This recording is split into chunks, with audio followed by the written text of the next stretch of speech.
let's go to today's history. I want to teach us a bit of history. You know, let's take a look at Sulaiman ibn AbdulMalik. Now, why Sulaiman ibn AbdulMalik?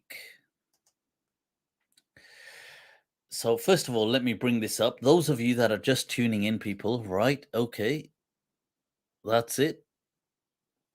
Like, share, you know the drill. Right, so, Bismillah, a bit of history. Sulaiman ibn Abdul Malik, a candle of light in a dim lit dynasty, people. Who was this caliph? He's definitely somebody worth learning about. And I thought maybe by telling a story of his, we could also bump into several other people along the way. Right. So Sulaiman ibn Abdul Malik, um, he's from the children of Abdul Malik ibn Marwan. So those of you that remember, a quick just intro into this. And I wanted to really get to just an interesting story where he meets a scholar, Sulaiman ibn Abdul Malik, and they have this hypnotic exchange of profound words. And this scholar is known as Abu Hazim, and this discussion takes place in Medina or Mecca. But to get to that, I want to put more to this canvas. Okay. And introduce us along the way to other people. So look out for names like, in fact, let me see it because I did see. So look out for names like, we'll have Abdul Malik ibn Marwan. He'll be a character in this. You'll have Marwan.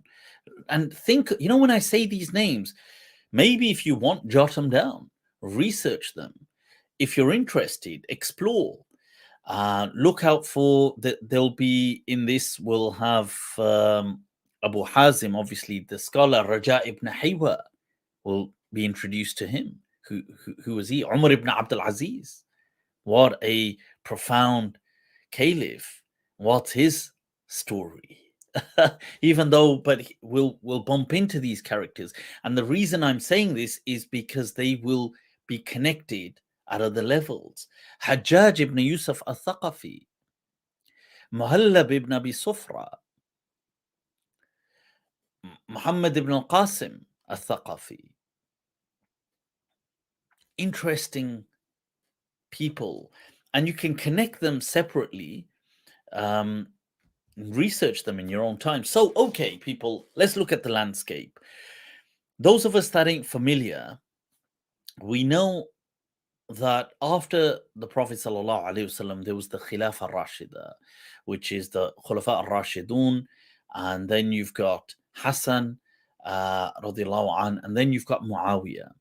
Now, with Muawiyah radiallahu an, what happens is the Umayyad dynasty starts.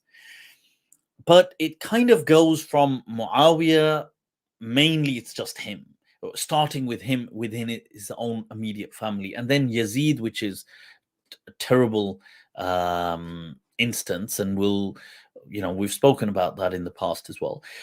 But then what happens is you have Yazid's son, but he just kind of drops it, and people wonder what's going to happen, because Yazid's son is kind of, either he's completely disinterested, or because when he becomes caliph, he just doesn't even come out of his room for like months, and then he comes out and he says, you know what? Do you know what he says? He says it's up for grabs. It's literally what he says. He says that people, it's up for grabs.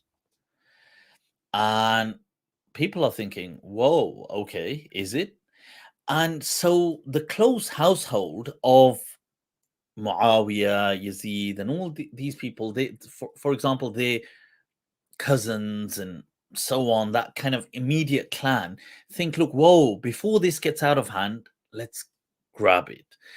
And other voices have risen elsewhere. So Abdullah ibn Zubayr has risen in in Mecca, and we've had the tragedy of Karbala has already happened, and you've got these other things are happening. So Marwan, who is the cousin, he's like a cousin to, or a second cousin to Yazid. He People say, what about him? He's a senior figure, he's quite old in age, and there's this whole kind of clash, and we can speak about this on another day. But what happens by fate, it ends up that Marwan ends up becoming the caliph. More important than him is his son, AbdulMalik ibn Marwan. He really cements the foundation for Bani Umayyad. He is this, and we have to speak more about him on another day, but he is this incredibly, this formidable force that comes to the forefront. And he's kind of like a connect between old school and the new. And so he has old values, but he's also very, up into this whole new what's at stake here. And he really lays down these roots. And so it becomes his. Now he's there. He has a brother whose name is Abdul Aziz. And the way it's set out is after Abdul Malik, it's meant to be Abdul Aziz that's supposed to be the caliph. But Abdul Aziz dies before him. So his brother's dead. So he thinks, you know what? Let's give it to my sons and lock it in.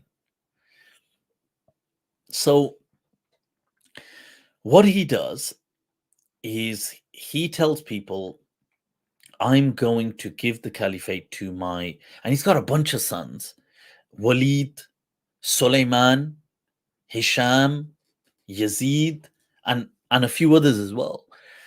And all of these that I've named will end up becoming caliphs of this Umayyad dynasty within this 100 years less of its span.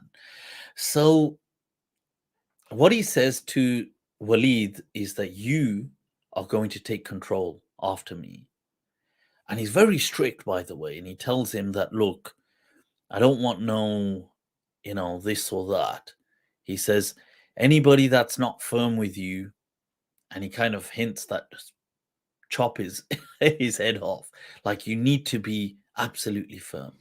So, okay, Walid, but then he tells him that after you, it's going to be Suleiman. And he makes them all pledge to this whilst he's alive. So it's going to be you, then it's going to be the next son, so the brother, Walid's brother Suleiman, then it's going to be the other brother. He's got this kind of like a brotherly sequence going on. And he dies. And Walid becomes the caliph. And Walid is obviously, he's ruling. He's got a firm iron fist. And it's during this time, by the way, Abdul Malik had one of the things he had laid the foundations for was the Jerusalem, the Qubbat al-Sahra, Dome of the Rock, and building a Masjid al-Aqsa as a masjid. And so Abdul Malik had begun that. However, it's in Walid's lifetime that this really gets set up. And Walid spends phenomenal amounts of money on it. And Raja ibn Haywa, he's a scholar. Now, he's interesting. Why? And you'll see his name coming up, but he's a scholar who, when Islam or Muslims entered Jerusalem, that region, Sham, so the neighboring kind of towns and cities, his family were Christian. And they, obviously, there's no battle in Jerusalem. It's a peaceful handover to Umar ibn al-Khattab radiallahu anh. And many people later on embraced Islam, including Raja ibn Haywa's family. And Raja grows up, he studies with ulama of, the Sahaba. He listens to certain Sahaba. He's this great tabi'i. He's very interested in hadith. He has, he's a thiqa. Generally, people accept from him in hadith. He and during this time, he earns his kind of right within the Umayyad court. So they have him as a minister, almost as a kind of council. So one of the projects they hand him was this Masjid al-Aqsa and the Qubbat al-Sakhra, building that, the Dome of the Rock. And they build it with such splendor that people are shocked, and people almost go to it like a pilgrimage, because they say that in its time there was nothing that could rival the splendor of the Dome of the Rock. And what happens is there's so much gold that they spend on building the dome. Now, when this project finishes, and this is why this scholar also becomes very important and close to Bani Umayyah, the caliphs, is Raja ibn Haywa is in charge of this masjid project. So when they finish, they have quite a bit of leftover gold. And Walid is the caliph. He says to Raja that what's left over, and he says that, and he tells him that there's so much left over, and he says to him, "You keep it, and you can distribute it to 1-2 people that you like." And Raja ibn Haywa says, "La," so that's not right. See, people lie. People had a code, didn't they? They had these kind of values. He said that, look, this money that was taken out, this gold, it was set about for a sacred place of worship, for a place, a house of God where people will come and contemplate God. And yes, we've built it, but now if I take this money, it just ain't right. And so this really hits hard with the caliph, and he's very impressed with this. So what he tells him is, I tell you what, he says, whatever's left, I want you, that gold, to melt it and add it to the Dome of the Rock. So there is this huge amount of gold that gets added to the Dome of the Rock in Jerusalem, the masjid, and it was so spectacular that they say decades and generations later, when in the time of the Abbasids, when Abu Ja'far al-Mansur comes, and there's been fighting going on, and there's been fighting kind of poured into different towns, and Masjid al-Aqsa and Qubbat al-Sakhra, Jerusalem, have been impacted. And I think there'd been some, I don't know whether it was a flood or there'd been some kind of weathering that had caused buildings to dilapidate. And Qubbat al-Sakhra was also impacted. That Abu Ja'far al-Sadiq, what he did is he just took some of that excess gold and he had that removed, and with it they were able to, with that money, rebuild the entire structure. That's how much gold was on it. So just to give you an idea, so Raja ibn Haywa is really prominent. He's this scholar, this tabi'i. He's mentioned in the hadith books. So he's now become this kind of wise counsel to the Khulafa, the Umayyad caliphs. So everything's going fine. Walid's in his heydays. He's being really strong. He's got people. He's doing his business. And, the Umayyads were very heavy-handed with people. They were very clear, my way or the highway. And you see, and this is something that really left a terrible taste in the mouths of people. And so what happens is Walid, in his time, he's expanding, he's doing all these things. He sets about, he wants powerful people. He wants powerful kind of people. So he finds Hajjaj. Now, here's a character that you guys can look out for this name, and you can research him, and we'll also pick up on these characters in other stories. And the whole point is you make a map mentally of these people and they get connected. So Hajjaj is this ruthless kind of front for Bani Umayyad, who is just so cold that he doesn't flinch to kill someone. He's just I mean, you can just picture he's like a real kind of like Attila the Hun, but the Muslim version. And so Walid is using him to do stuff, like do this, set out campaigns, do all these things. And one of the campaigns he sets out, just to give you an idea, is he sends his cousin or one of his kind of related, I think he may have been a second cousin or something, is Muhammad ibn al-Qasim to go in the conquest of Sindh, which is in India, so which is modern day Pakistan. So today in Pakistan, Muhammad bin Qasim is a legendary figure. That was this relative of Hajjaj who gets sent for this conquest. So Hajjaj's got things on lock. During this time, they come across another warrior, absolute legend, who is from a convert family once again. And some people say, so his name is Al-Muhallab ibn Abi Sufra. And I'm telling you these names just so they're just in the background, but as we go through different sessions, you'll start connecting names and connecting dots.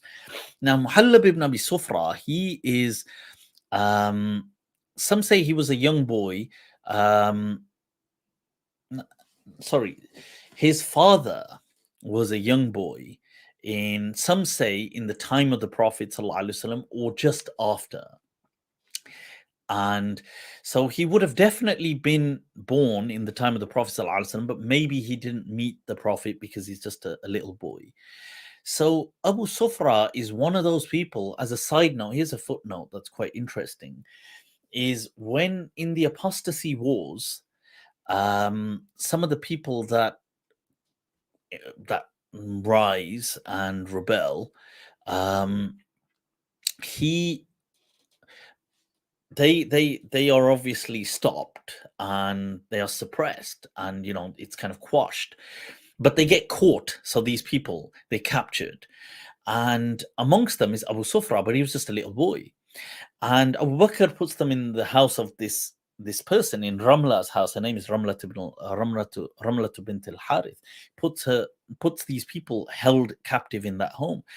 And it's an interesting side note. People always say that Umar ibn al-Khattab was this bloodthirsty, people who try to criticize him and say he was so harsh, and this is very interesting because Waqidi transmits that Abu Bakr had these people captive. They were captured because they had risen against as an insurgency. And somebody had said to Abu Bakr that that's treason and they should be killed. And Umar was present. And Umar, in his famous statement, says he says to Abu Bakr, like, what? He says, please. He says, Innahum qawmun mu'minun. He says, these are from the believers. Innama shahu ala amwalihim. He says, they just got a little greedy over the money. And that is a fantastic gem of an insight. That people say that, these wars were about shedding blood and doing this. Here's an insight. I mean, so this person, Abu Sufra, who's a young boy there, and then they're not killed. But I thought it's an interesting point that Umar mentions that his son goes on to become, who's not known as Muhallab, become this great warrior, and he rises in the ranks of the army. And so he's around in Walid's time, this caliph, and he thinks, this guy can definitely, I can do with him. So he sets him onto the frontiers, and he's the one who has all these amazing conquests where many are peaceful as well. As in, by peaceful, I mean by truce. They're not always war fighting, but he adds so much. He expands the Umayyad dynasty right into the Russian steppes. Bukhara, Tabarstan, Khwarizm, all these places come from Muhallab. He's this amazing figure in Islamic history. And it's interesting as well because there's all these legends about him. And there's a story that he's coming back one day from this expedition, and he meets this lady, and she says to him that, oh, Muhallab, she says, I kept an oath for you. And he says, Acha, for me. She says, I kept an oath that you're going to come back victorious. And she said, and I said to Allah that if he comes back victorious, I will fast for 30 days. And he will give me a free slave. He will give me a slave and 1,000 dinars. Act of kindness. So Muhallab just burst out laughing, and he actually gave her, but he said to her that, go easy on these things, for not many people that you'll meet in these ranks that will meet you with kindness. He kind of, but these are the kind of figures in the background. So, okay, now we're zeroing in, we're kind of honing in. So you've got this going on in the background. What happens is Walid, this caliph, Ibn AbdulMalik, he gets an idea one day. He says, Yar, after me, it's meant to be my brother Suleiman, who's meant to be this caliph. But what if it isn't him? What if it's my son? Allah, progeny. What? It's amazing when you think about it. We share our DNA and our blood with our siblings, and we share it with our children. But it's amazing how and in which direction the blood leans. Allah. Because if you think about it, that's also somebody who's kind of, of you, of the stuff you're of. But it's right, but it's amazing that how and in which direction this kind of goes. So Walid says he says, that's how I'm gonna do it. So Suleiman, remember, his father has decreed that he is next to be caliph. Walid says it's not going to happen. And what he does is he starts spreading the news that I want people to pledge their next allegiance, as in we're going to have a draft allegiance, and I want you to pledge it to my sons. So he sends it to key figures. He sends it to Hajjaj. Hajjaj pledges, and he makes people under him pledge it. He sends it to now certain people, they're reserved. You see, he sends it to Muhallab, who's, remember, a key general in his military. He says no. He says, we already have an oath in our necks from your father that it is after you, it is Suleiman. He sends this to Raja ibn Haywa, the scholar, the tabi'i, who's, remember, a minister for the Umayyad kind of household. He says no. He says that this isn't right, that we have an allegiance with your father, that it's after you, it's Suleiman. So here Suleiman realizes, right, the lines are being drawn. And he realizes who's on his side and who isn't. So in the months that follow, things start to intensify. And Walid thinks, you know what, I've had enough of my brother. And Suleiman is a bit of a nice guy. You see, so Walid thinks, I've had enough of him. You know what? He says, in the famous old Bollywood quote, he says, ye khoon ke rishte jo hain, ye khoon baha kar hi khatam ho jate. He says, these relations of blood can only be settled by spilling blood. So what he does is he thinks, we've got to deal with my brother Suleiman. And this is not something that, obviously Suleiman is aware that, things are true. And he starts getting invites, Suleiman, that, look, you need to come visit me. I'm at this court, and turn up. And Suleiman's kind of avoiding him. He's kind of like, oh, tell him that I'm out of town and I'm here, and he keeps avoiding him. And what do you know? Fortune, huh? Allah and fate. When Suleiman eventually feels the pressure, damn, I think I'm going to have to face my brother, his brother falls ill. And in that illness, he passes away. Allahu Akbar. You see, this is an interesting and a very important point in Islamic history. Why?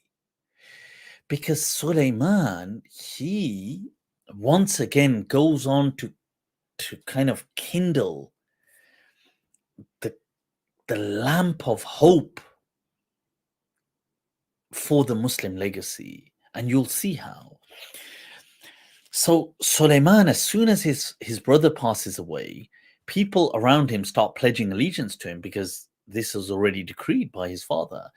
Raja ibn Haywa pledges allegiance. Muhallab, the great general, pledges allegiance, and people start to follow. So Suleiman, he's very quick to kind of secure his ground. And he starts, getting all these. And he says, anybody who's not pledging allegiance, I want them to be dismissed, as in removed from that post of authority. We're going to replace them. And quite readily, he manages to grasp the thing. And one of the people he does is he removes Hajjaj. See, because he's had enough of Hajjaj. It's fascinating. And anybody that was pro-Hajjaj, he has them removed.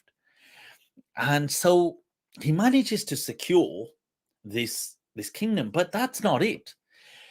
One of his first opening speeches, let me see if I've got it here for you. Right. This, by the way, is a map of his kind of dynasty that is under him during Bani Umayyad. And these are some gold coins that you can see that were minted in his time. What Suleiman does, by the way, he goes on to set up an entire city, Ramla, and that minaret that you can see there was part of the masjid that he created that still stands today in Ramla, in Palestine. Now you will see the rest of it, obviously over time has kind of withered and dilapidated, but so he builds this whole city as his part of his legacy. Let me just bring this back slightly. And that is an older photo of Ramla, and a picture on the left of some of the dilapidated buildings of his palace and royal court that were built there, and some further coins you can see above there. So let me take us to, and I think this is really interesting because, see, this is his speech that you see. He gives this as a royal decree and has it sent out. He tells people that I want you to fix yourselves. And he says that, look, he begins by actually religious stuff, like reminding them, فَإِنِّي وَاللَّهِ غَيْرُ مُبْتِلٍ جِدًّا. And now, if you take a look at this, I'll just zoom in for you. تَارِكٌ لَهُ حقا حتى أنكثها عثمانية عمرية وقد عزلت كل أمير كرهته رعيته. This is an important point. Completely changing the style of Bani Umayyad. He says any governor who the population are not happy with, I will have removed. Look at that. And he says, وَوَلَّيْتُ أَهْلَ كُلِّ بَلَدٍ مِّن مَنْ أَجْمَعَ عَلَيْهِ خِيَارُهُم. And whosoever any village or town tell me is the best of them, I will have him as their superior. And look at that. And he says, وَقَدْ جَعَلْتُ الْغَزْوَ أَرْبَعَةَ أَشْهُرٍ. And he says, anybody who wants to go out on military campaigns, I've restricted it to 4 months. So you go back to your families. وَفَرَضْتُ لِذُرِّيَّةِ الْغَازِينَ سَهْمَ الْمُقِيمِينَ. And check this out. Any person who goes on a military campaign with them, the soldier, his children at home will also have a portion in the reward when he comes back. So whatever allotment, so for example, let's say soldiers had, I don't know, they were going to get a certain amount of whatever is distributed in the end. That portion, an equal portion, is allocated to his children as well. So if he had 2 kids, then he's taking home 3 allotments. Now look at that straight away. Now you can see that, and look how he says, and he says, وَأَمَرْتُ بِقِسْمَةِ صَدَقَةِ كُلِّ مِصْرٍ فِي أَهْلِهِ. Every sadaqah and zakat that is taken from a region will be distributed in that region from now on. إِلَّا سَهْمَ الْعَامِلْ عَلَيْهَا. He says, except obviously that portion of Amil, and he'll take a look at that. And then he says, so you can see, now this is why this is important, because scholars after him will mention this about him. In fact, Ibn Sirin, one of the great tabi'een, says about him, you can see that, look at them speaking about him. Suleiman was layyin al-janib. He was somebody very soft and kind-hearted. La yu'ajjil la safk ad-dima. He would not he wasn't about spilling blood like the other Banu Umayyad before him. Ibn Kathir, look at Ibn Kathir saying, Yarji ila dinin wa khair wa mahabba. He was a person of love and compassion and deen and respect, value for the Quran was Sunnah, wa ittiba' al-Quran was Sunnah. And look at Suyuti, he says, Kana min khayari bani Umayyah. He was from the best of them, mu'thiran lil adli, somebody who loved justice. And you have to check out what Ibn Qutayba said. He said, افتتح بخير وختم بخير. And this is important. He says he began with goodness and he ended with goodness. Why? He says he began by restoring justice and stopping, people, Bani Umayyah used to take money from people oppressively. He said he had that restored. And as you can see in that decree of his, and when he ends, it is him who puts in place after him Umar ibn Abdul Aziz, and not his brother. And he says to Umar ibn Abdul Aziz at the end, because Umar ibn Abdul Aziz, remember, is related, because where you've got AbdulMalik had a brother, Abdul Aziz, who died before him. And hence AbdulMalik put it into his own family. That Abdul Aziz's son was Umar. So when Suleiman reaches the end of his lifetime, he doesn't actually rule for long. It's only about 2.5 years. But when he's on his deathbed, who tells him? Raja ibn Haywa. He asks Raja to advise me, what should I do? He says to him, look, basically, you're leaving this world. It's, do the right thing. And he says, what's that? He says, put Umar in charge. And he says, Inni akhafu alayhi ikhwati. He says, my brothers will kill him. And then Raja ibn Haywa says to him, you know what? He says, do it that you put Umar, but after Umar, you then put your brother Yazid. So people, that way, they will honor him. Because they will think, look, well, they're next anyway. So that's what he does. And with Umar ibn Abdul Aziz coming in, Muslims see one of the most flourishing, the most kind of prosperous times in Islamic history, that it's been deemed the 5th of the righteous Khulafa al-Rashidin is Umar ibn Abdul Aziz. And people say he's a great grandson of Umar ibn al-Khattab, but that's through his mother's side. That's why he doesn't have that lineage. He goes through Bani Umayyah through his father's side. So you can see Suleiman, why he is this important person. He comes in a time where people are getting fed up, where Muslims, dynasts are, even though they're building these great, splendid mosques, but they're becoming more and more kings, ruling with an iron fist, taking money when they need it from people, imposing heavy sanctions and taxes. They're not like they've forgotten that element of compassion and responsibility. And Suleiman comes, and he comes with love, compassion. He starts by reinstating goodness by distributing sadaqat in the regions by saying to people, in fact, in his time, he says that all official leaders of a region should openly pray their prayers, as in be with the local congregation, because they had stopped this, Bani Umayyad had. So he starts it. And he starts his rule with this, and he ends it by putting in place Umar ibn Abdul Aziz that will once again remind and show that, wow, miracles can happen. And that's a different part of history. So this person is such an amazing, it's an amazing personality to grasp. And he constructs this city. This is his city, Ramla. He builds these masjids. He wants it to be part of his legacy. He mints coins. He has things. And whilst this is happening, he has a love for scholars. So on a particular day, he is going to Mecca. So he's on a pilgrimage. When he's there, he asks people, is there anybody here who has met the Sahaba? Is there anybody alive that has met the Sahaba here, that happens to be here? So they say, yeah, there's Abu Hazim.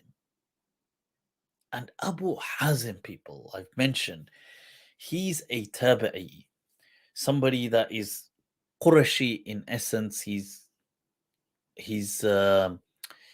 born not only Muslim but around some of the great Sahaba, Ibn Umar. Some people say Abu Huraira, Anas ibn Malik. He does riwayah from them, from the great tabi'een like Sa'id ibn Musayyib. He's a teacher of people like Ibn Shihab and Imam Malik. He's their teacher. Imam Malik transmits from him in the Muwatta on several occasions. So he is this great figure of hadith, Abu Hazim, great scholar, and of Medina. So people say, yeah, Abu Hazim. So he says, bring him here. I guess, in some ways, he had that kingly thing about him. So he says, Yar, there's a scholar here, and I'm here, and he's not here. So Abu Hazim is brought before him, and he says to him, Ya Abu Hazim, he says, Ma hadha al-jafa. He says, Yar, bare bewafa ho, yar. Jafa is, even in Urdu they use Jafa, it means like bewafa, like, no loyalty, bit harsh. He says, right, so Abu Hazim says, why so? He says, I've come here to Mecca and you're here and you don't even come to give me salam. So Abu Hazim says, that would be the case. I would be disloyal if I knew you. He says, we've never met. You've never come. You've never crossed paths with me. I've never seen you before in my life. How can I just turn up to someone who I've never even known or met? What kind of disloyalty is that? So Suleiman says, point ki baat hai yaar, point. So he says, you know what? Take a seat, man. Take a seat. He says, you know what, Abu Hazim, you appear as a wise man. He says, let me throw one to you. He says, why are we afraid of death? Allah. Why are we afraid of death? Right, so he says, okay. Chalo, he says that's fine. Let me see if I can bring it up here, actually, if I've got it here.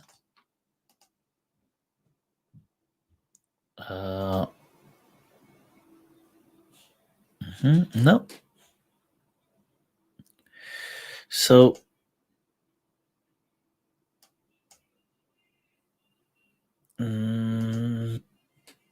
right. So, no, that's not it. Okay, let me just go see if I've got the. I thought if I've got it, yep, there it is. I thought I'd bring it before you.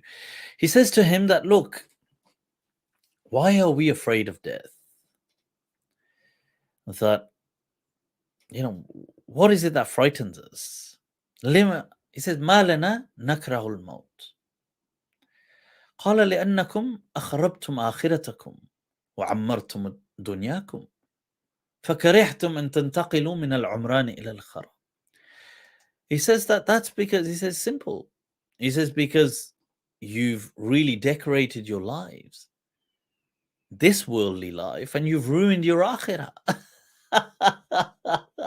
Look at how brazen. And he says, because you've not really concerned yourselves with what God wants from you. You've been too busy trying to be a king.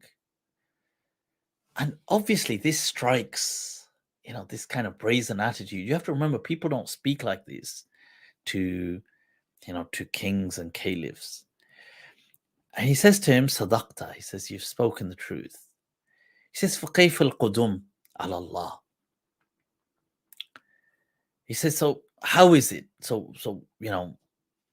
how does one turn to God? And he says, turning to God is like a person who returns to his family after having been on a journey. It's as simple as that. It was always home. Allah, look at how he's describing this. He says, Al-Qudumu ala Allahi Azza wa Jal. He says that is kal-ghaib yaqdumu ala ahli. That's how it is. And then he says to him, okay. He says, Layth sha'ri. He asks him, now this is an interesting thing. He says to him, how do I know that if when I turn to God, I am in his favor? How do I know this? He says, by simply presenting yourself to his book. And he said, how does a person do that? He says, haven't you read? Innal abrara lafi na'im wa innal fujjara lafi jahim. Allah. The verse that we'd taken a look at previously, this is the verse that Abu Hazim recites to him. He says, when you read this verse, you will know where you stand in the grace of God. And this shocked. They say that Suleiman, he became so overwhelmed with emotions that tears came out, and Abu Hazim got up and he just went. And Suleiman tried to send him money as a kind of like a thank you, and he refused to accept it. He said that, the thing is this, and he asks him, but as he's leaving, he says, look, he says, would you be so kind as to escort us, as in come back to Damascus with us, come back to Ramla, be amongst my kind of ministers, my council. And he says that if I do that, he says, in no time your luxuries are going to be so convincing to me that I too will be in need of counsel. Va Abu Hazim, the teacher of Imam Malik. So this was Sulaiman ibn AbdulMalik, people, a key figure who once again realigns for some part the history of Islam as we've known it. And I'll finish on one point about him. They say he was a handsome, jolly good fella, handsome, good-looking guy. And one time he was coming out of, they used to have these hammams, like these kind of Turkish baths. And he was coming out of a hammam, as one does, It reminds me, I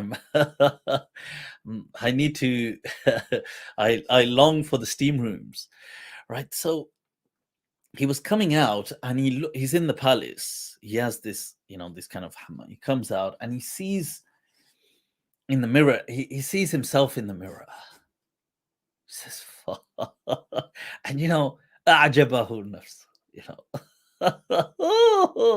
he like it, he looks at himself in the mirror and he says, oh, you blimey good looking fella, you.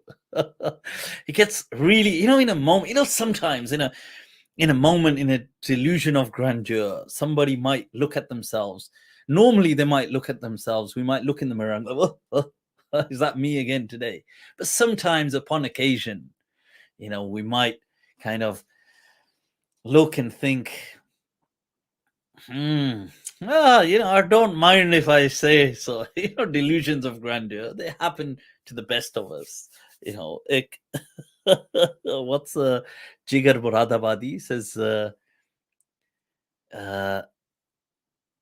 says अहद वफा में एक ऐसे मकाम से भी ऐसा मकाम P गुजरा कि हम खुद अपने आप से भी बदगुमा गुजरे. But the point is that he looks at himself and he's really kind of wowed. Like, yaar, I am a bloody good fella, huh? Handsome fella, yaar. And this was, you see, it's interesting that in those days he had actually been going through some grief because his son Ayub had died, and it really hit him. So in these times, it's in a moment of almost, of momentary oblivion. He forgot his grief, and he kind of was wowed, and he sees one of his concubines walking past. Good old days, huh, of the caliphs. He sees one of his, and he says to her, he looks in the mirror and he says to her, he says, what do you think? This is not enough that I praise myself. He says, you tell me, man.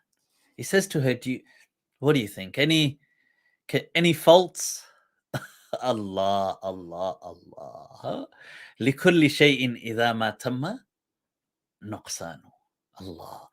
Everything, when it's complete, it only goes down.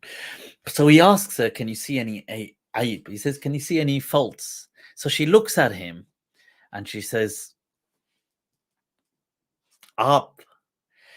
She says, لَيْسَ لَنَا فِيمَا, she says, لَيْسَ فِيمَا بَدَى لَنَا مِنْ عَيْبٍ.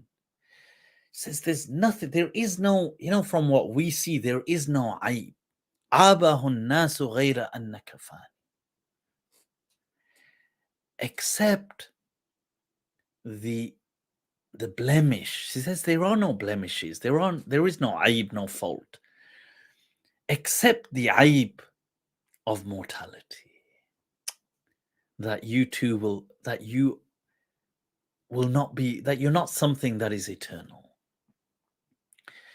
She says, ni'mal fata. She says, anta ni'mal mata'. Mata' is a kind of like a risk, something that you have, something to enjoy, something to, those of you that listen to John Elia, he often uses the word mata'ijan. He says mata'ijan in Urdu.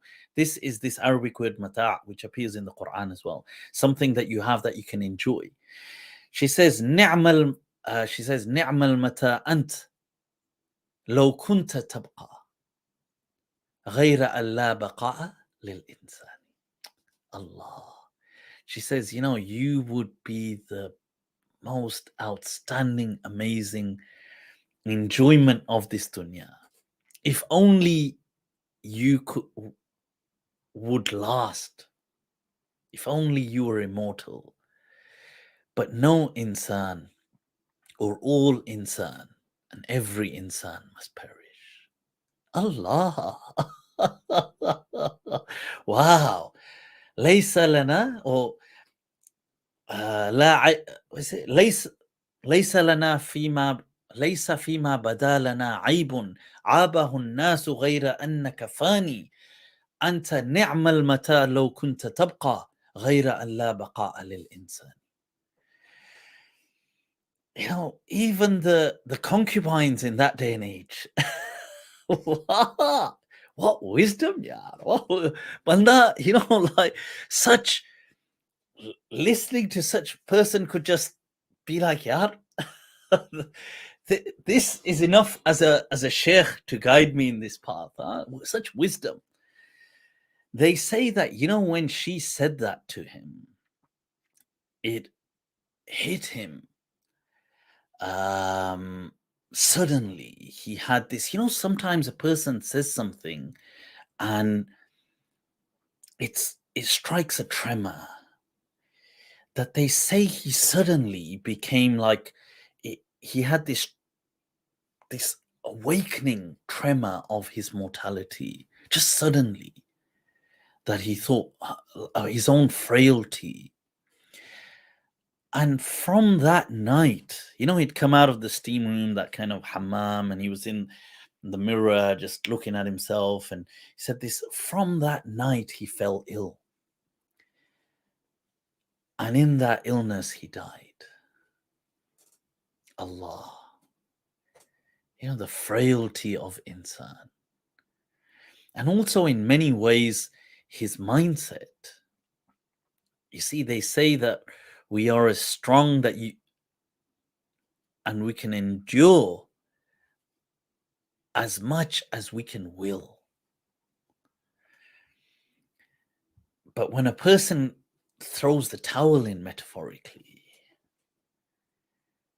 that often with that metaphorical hope and vigor and strength that we have, with its loss, we also find at times the loss of life. It's fascinating, and this was a story I want to share with you. Really, just so many stories in one. And this personality, Sulaiman ibn AbdulMalik, a man who had to really fight for his rule, but with it, he began it by restoring justice to the masses, and he ended it by leaving behind a successor like Umar ibn Abdul Aziz, a person who was kind, compassionate. He showed a different side of Bani Umayyad. Handsome, had wise concubines, and for a moment was beguiled by his own youthful beauty. Allah, may there be a lesson, or many a lesson in that for us all, people. Allahu Akbar. Let's